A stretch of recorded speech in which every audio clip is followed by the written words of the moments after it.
Good afternoon बच्चों। आज हम आपको पार्ट 1 हिंदी का पार्ट 1 विमल इंदु की विशाल किरणें का पाठ पढ़ाने जा रही हूँ। का नाम है वाटिका। कक्षा 5 में कौन सी किताब का नाम है? वाटिका। वाटिका मतलब क्या होता है? कोई बताएगा? बाग, बगीचा। बाग जानते हो? बाग कौन, किसी ने बाग देखा आप लोगों ने?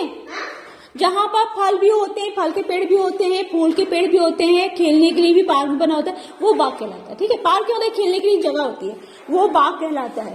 पेड़ पौधे और कहते फूलों के पौधे, ठीक है, फलों के होते हैं पौधे, उसे वाटिका बोलते हैं। ठीक है, तो इस कक्षा 5 का पहला पाठ विमल इंदु की विशाल किरणें को आज मैं पढ़ाने जा रही हूँ।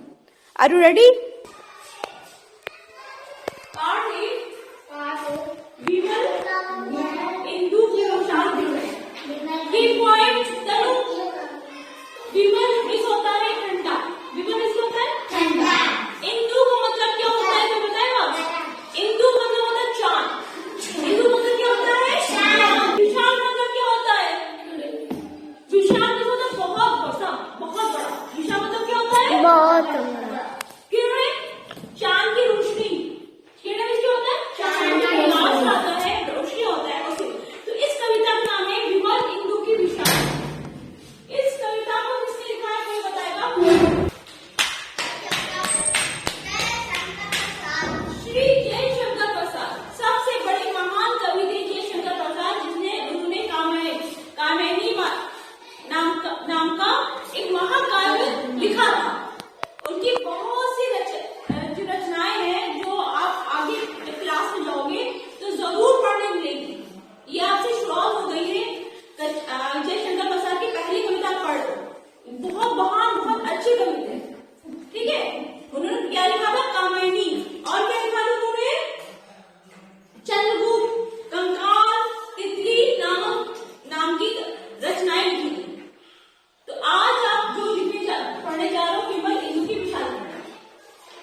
वाटिका बेटा